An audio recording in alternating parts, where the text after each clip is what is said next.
मिर्जापुर का छोटा सा राज्य सुबह की पहली किरणों से जगमगा उठा था। सूरज की सुनहरी रोशनी खेतों पर बिखर रही थी और हवा में खेतों की मिट्टी की सौंधी खुशबू घुल रही थी। चिड़ियों की चहचहाहट और बैलगाड़ियों की खटपट से वातावरण जीवंत हो उठा था। गांव के लोग अपने रोजमर्रा के काम में व्यस्त थे। कोई खेत जोत रहा था तो कोई हल के पीछे गुनगुना रहा था। दूसरी ओर मिर्जापुर के भव्य महल में एक अलग ही हलचल थी। महाराज विक्रम सिंह अपने सुनहरे सिंहासन पर विराजमान थे और उनका दरबार मंत्रियों, सैनिकों और गुप्तचरों से भरा हुआ था। तभी मंत्री रघुनाथ ने गहरी सांस लेते हुए एक गंभीर खबर सुनाई। महाराज, अभी अभी चंद्रपुर के गुप्तचरों से खबर आई है। पड़ोसी राज्य के महाराज रुद्रदेव का अनमोल ताज, जो उनके पूर्वजों की अमूल्य निशानी था, रातों रात चोरी हो गया है। ये कोई साधारण चोर नहीं, बल्कि एक शातिर ताज चोर है, जो केवल राजाओं के ताज को निशाना बनाता है। एक और ताज की चोरी? ये तो अत्यंत गंभीर मामला है रघुनाथ। पहले राजगढ़ का ताज गया, फिर विजयनगर का, और अब चंद्रपुर। ये चोर न केवल हमारी संपत्ति बल्कि हमारे सम्मान और शाही गौरव को चुनौती दे रहा है। तुरंत ही सेनापति रणवीर को बुलाओ, महल की सुरक्षा को तिगुना कर दो और बिना पूरी जांच पड़ताल के कोई भी अनजान व्यक्ति महल के द्वार तक ना पहुंचे। जो आज्ञा महाराज। मैं अभी सेनापति रणवीर को आपका आदेश दे देता हूँ। साथ ही गुप्तचरों को और सक्रिय करने का निर्देश दूंगा ताकि इस चोर का कोई सुराग मिल सके। रघुनाथ, ये चोर कोई साधारण अपराधी नहीं है। उसकी हर चाल में एक रहस्य छुपा है। हमें ये जानना होगा कि वो कब, कहां और कैसे वार करता है। कोई कसर ना छोड़ो। मंत्री रघुनाथ तेजी से दरबार से निकल गए। महल में हलचल मच गई। सैनिकों की टुकड़ियां तैनात कर दी गईं और गुप्तचरों को हर गली नाके पर नजर रखने का आदेश दिया गया। कुछ ही देर बाद रघुनाथ हांफते हुए और चिंतित मुद्रा में वापस लौटे। उनके माथे पर पसीने की बूंदें चमक रही थी और उनकी आंखों में घबराहट साफ झलक रही थी।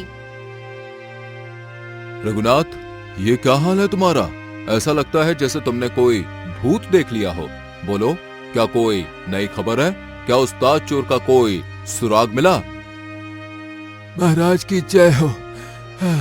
खबर तो मिली है, पर यह आपके लिए चिंता का सबब बन सकती है। हमारे गुप्तचरों ने बताया है कि वो शातिर ताज चोर मिर्जापुर की सीमा में घुस चुका है। उसका अगला निशाना आपका अनमोल ताज है, जो न केवल आपकी शान है बल्कि मिर्जापुर की सैकड़ों साल पुरानी परंपरा और गौरव का प्रतीक है। क्या कहा तुमने? ये तो हमारे राज्य के लिए खतरे की घंटी है रघुनाथ। क्या तुम्हें उनके बारे में और कुछ पता चला? जैसे कि वो दिखते कैसे हैं? क्या उनका कोई खास तरीका है चोरी करने का, या कब वार करते हैं? हमें हर छोटी बड़ी जानकारी चाहिए। महाराज, चिंता न करें। हम पूरे राज्य में तलाशी अभियान शुरू करेंगे। हर गांव, हर चौराहे, हर झोपड़ी पर नजर रखी जाएगी। मैं गुप्तचरों को और सतर्क करने का आदेश देता हूँ। साथ ही सेनापति रणवीर को महल की सुरक्षा और कड़ी करने का निर्देश दे चुका हूँ। ठीक है रघुनाथ, पूरे मिर्जापुर में ढिंडोरा पिटवा दो कि जो भी उस ताज चोर को पकड़ेगा उसे मैं स्वर्ण मुद्राओं से लाद दूंगा। उसे राज दरबार में सम्मानित किया जाएगा और उसका नाम मिर्जापुर के इतिहास में स्वर्ण अक्षरों में लिखा जाएगा। मंत्री रघुनाथ ने तुरंत महाराज के आदेश का पालन किया। पूरे राज्य में ढोल नगाड़ों के साथ ऐलान करवाया गया। इस खबर ने मिर्जापुर के हर कोने में हलचल मचा दी। गांव के लोग आपस में इस रहस्यमयी ताज चोर की चर्चा करने लगे। कुछ डर रहे थे तो कुछ उत्साहित थे कि शायद वो ही इनाम के हकदार बन जाए। उसी गांव के दो दोस्त रामू और शिवा, जो खेतों में काम करने के बाद एक पुराने बरगद के पेड़ के नीचे बैठकर बातें कर रहे थे, इस ऐलान को सुनकर उत्साहित हो उठे। शिवा, सुना तूने? ये ताज चोर तो बड़ा अजीब है। न धन चुराता है, न गहने, न कोई और कीमती सामान, बस राजाओं के ताज। ऐसा लगता है जैसे उसे ताजों से कोई पुराना बैर हो या कोई जुनून सवार हो। हाँ भाई, सोच कितना शातिर होगा वो चोर जो राजा के सर से ताज चुरा लेता है, वो भी उनकी नाक के नीचे से। अगर उसे धन का लालच होता तो अब तक वो किसी राजकोष को लूट कर 7 जन्मों तक ऐश करता। मुझे तो लगता है ये कोई सनकी चोर है जिसे ताजों का जुनून सवार है। और नहीं तो क्या। पर भाई महाराज ने जो ऐलान किया है वो सुना? जो उस चोर को पकड़ेगा उसे इतना धन मिलेगा कि वो पूरे गांव में सबसे अमीर हो जाएगा। सोच, अगर हम दोनों ने उस चोर को पकड़ लिया तो हमारी किस्मत चमक जाएगी। सच में? अच्छा बताना क्या बोले महाराज? मैं तो अभी खेत से लौटा हूँ, मुझे कुछ पता ही नहीं है यार। अरे महाराज ने कहा है कि जो भी ताज चोर को पकड़ेगा उसे स्वर्ण मुद्राओं का ढेर दे दिया जाएगा, साथ ही राज दरबार में सम्मान भी मिलेगा। अरे सोच शिवा, एक झटके में हम अमीर हो जाएंगे। ना खेत जोतने की जरूरत, ना बैलगाड़ी चलाने की। बस एक बार उस चोर को पकड़ लिया तो भाई जिंदगी बन जाएगी। पर भाई, जिस चोर को बड़े बड़े राज्यों की सेनाएं नहीं पकड़ पाई, उसे हम जैसे साधारण किसान कैसे पकड़ेंगे? हम तो ना हथियार जानते हैं और ना ही जासूसी। अरे सोच ना, सिपाही तो ढूंढ ढूंढ कर थक गए होंगे और चोर को पता होगा कि सिपाही उसके पीछे है, लेकिन उसे क्या पता कि हम जैसे 2 साधारण लोग उसकी तलाश में हैं।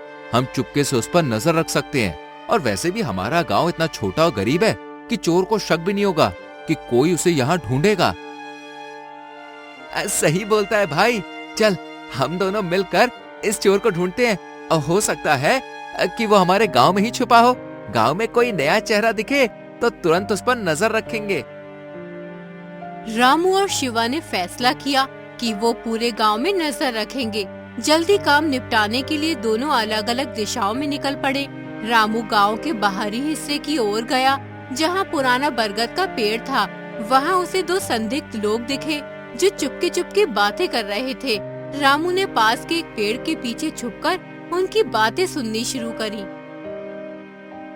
बोला, महाराज विक्रम सिंह ने तो महल की सुरक्षा और सख्त कर दी है। चारों ओर सैनिक तैनात है और गुप्तचर गलियों में घूम रहे। अब हम उनके ताज तक कैसे पहुंचेंगे? अरे कालू, पहरे से क्या होता है?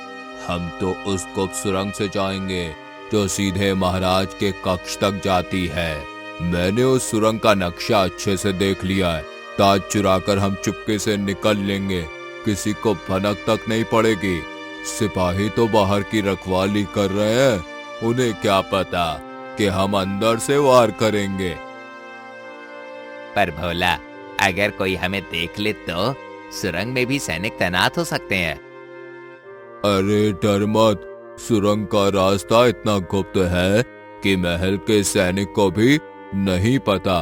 बस हमें रात का इंतजार करना है, अंधेरे में हमारा काम आसान हो जाएगा। दोनों चोर अपनी योजना बनाकर वहां से चले गए।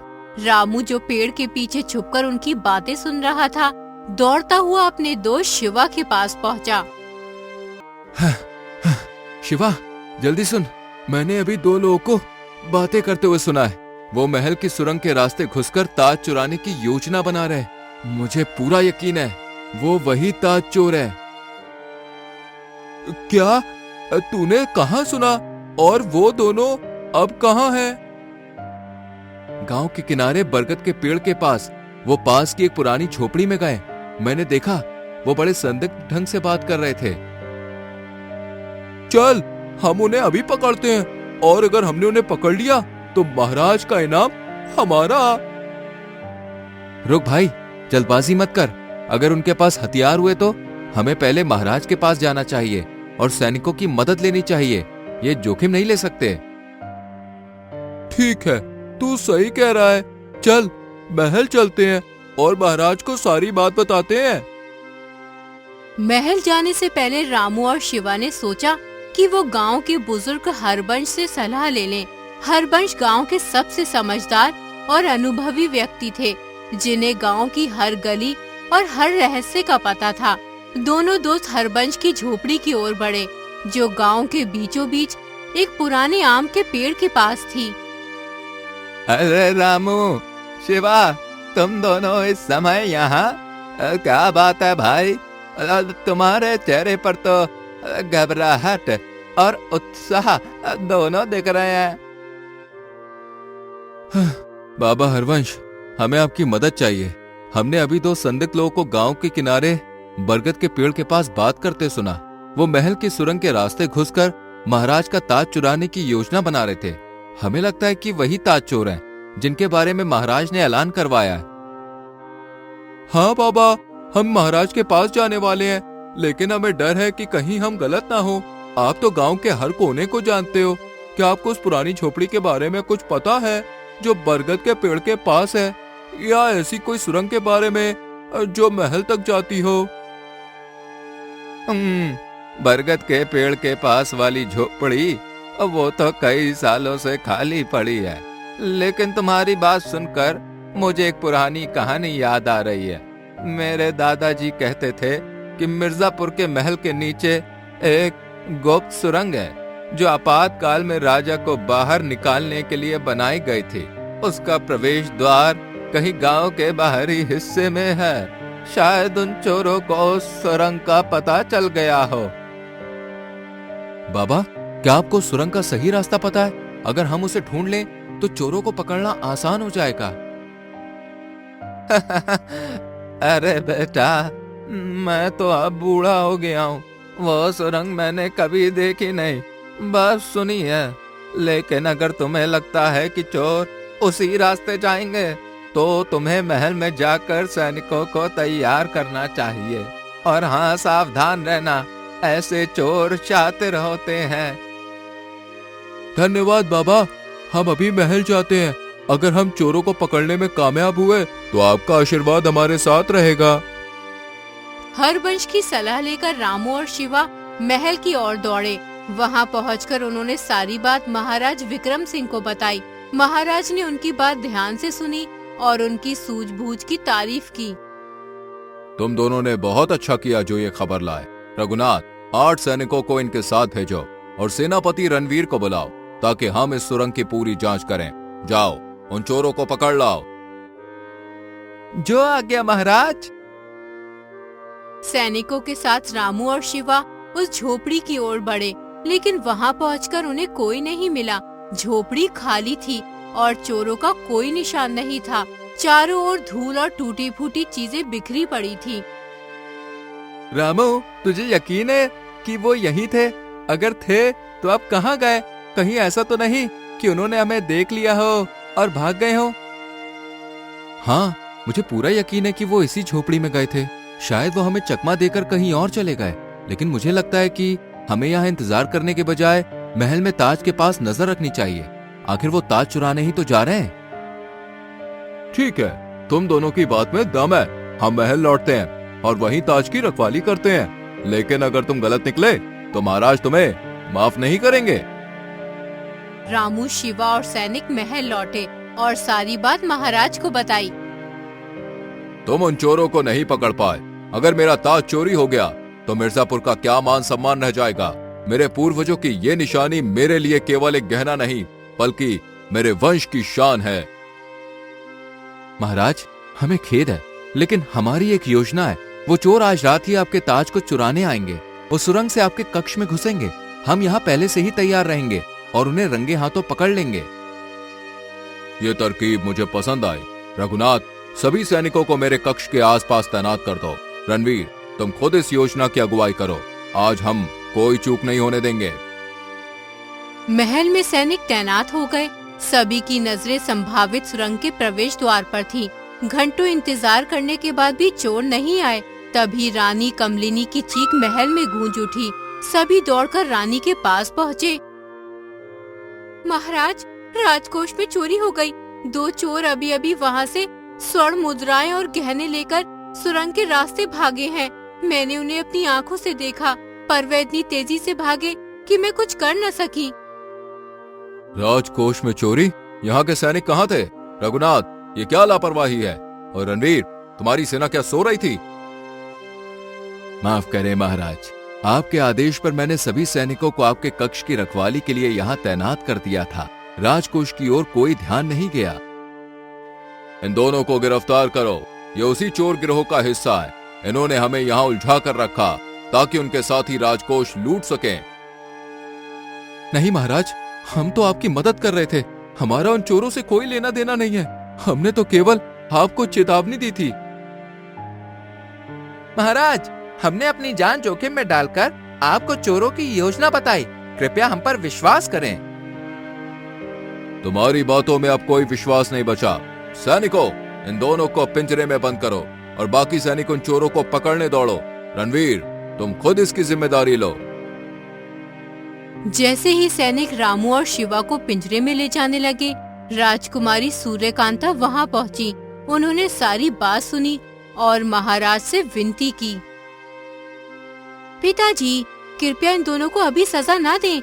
मैंने इनकी बातें सुनी और मुझे लगता है ये निर्दोष हैं। शायद ये सचमुच आपकी मदद करने की कोशिश कर रहे थे।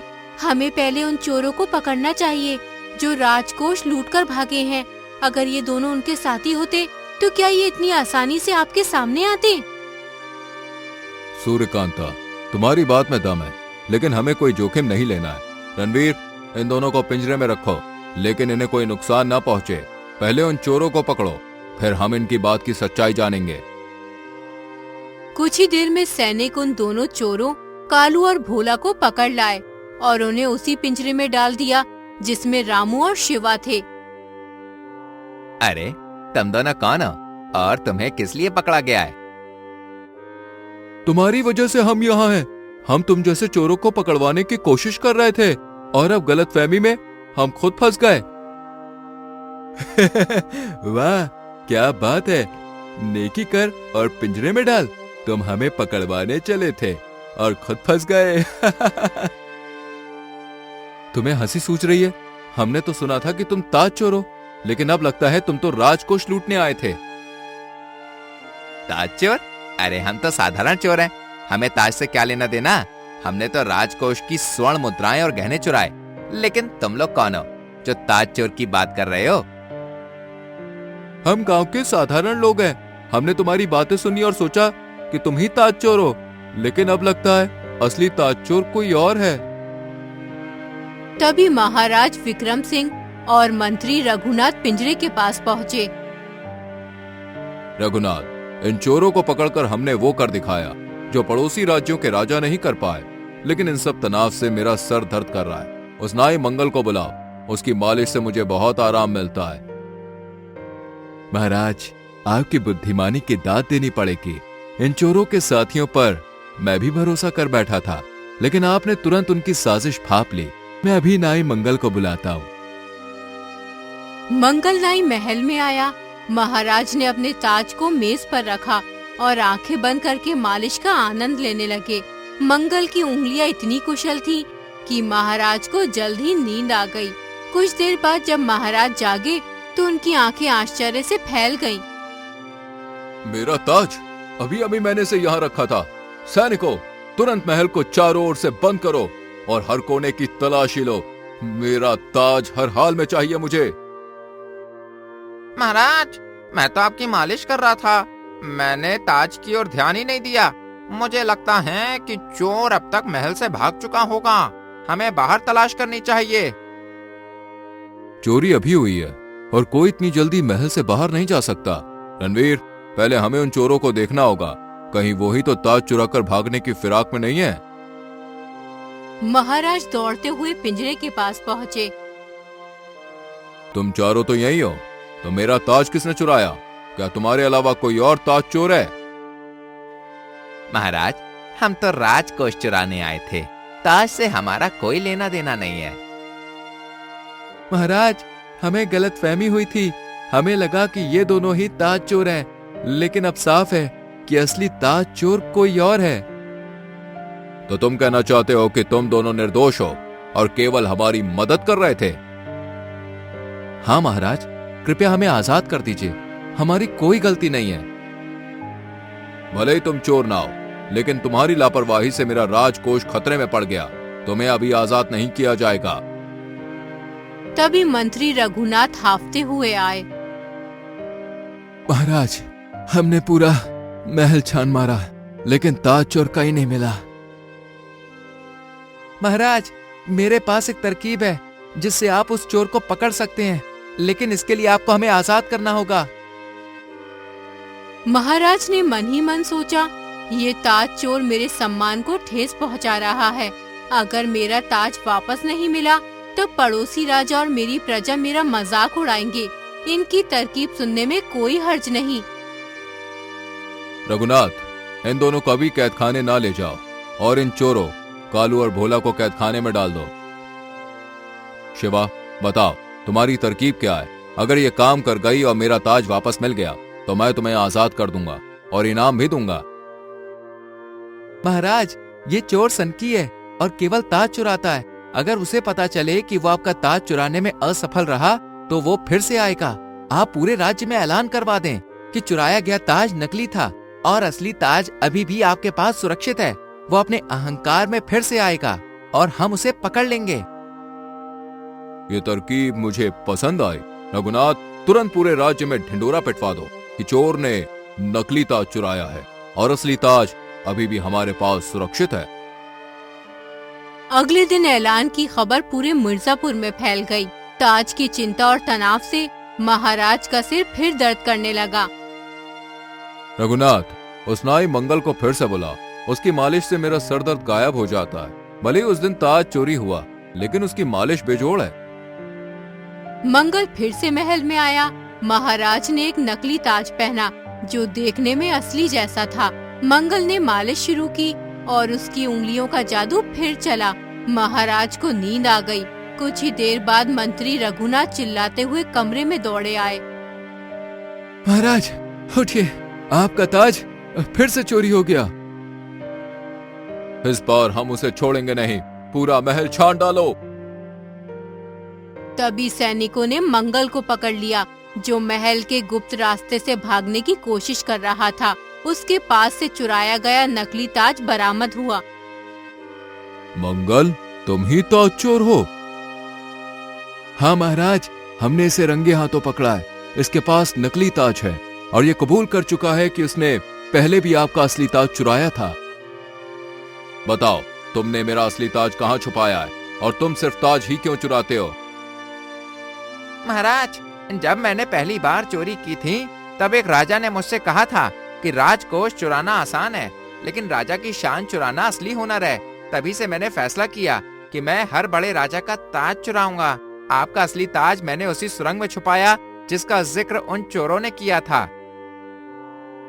तुम्हारा ये सपना अब खत्म हुआ। सैनिकों, इसे कैद खाने में डाल दो और उस सुरंग से मेरा असली ताज लाओ। ताज को देखकर महाराज की आंखों में चमक लौट आई और उनके चेहरे पर राहत की मुस्कान छा गई। उन्होंने रामू और शिवा की सूझबूझ और साहस की दिल खोलकर प्रशंसा की। दोनों को न केवल कैद से आजाद किया गया, बल्कि उन्हें स्वर्ण मुद्राओं का ढेर और राज दरबार में विशेष सम्मान भी प्रदान किया गया। इसके साथ ही मंगल के पास से बरामद सुरागों की मदद से पड़ोसी राज्यों चंद्रपुर, राजगढ़ और विजयनगर के चुराए गए ताज भी वापस मिल गए। महाराज विक्रम सिंह ने इन ताजों को उनके असली मालिकों को लौटा दिया, जिससे मिर्जापुर की ख्याति और सम्मान पूरे क्षेत्र में फैल गई। मंगल को कैद खाने में डाल दिया गया और कालू व भोला को भी उनके अपराधों की सजा दी गई। मिर्जापुर में एक बार फिर शांति और समृद्धि छा गई।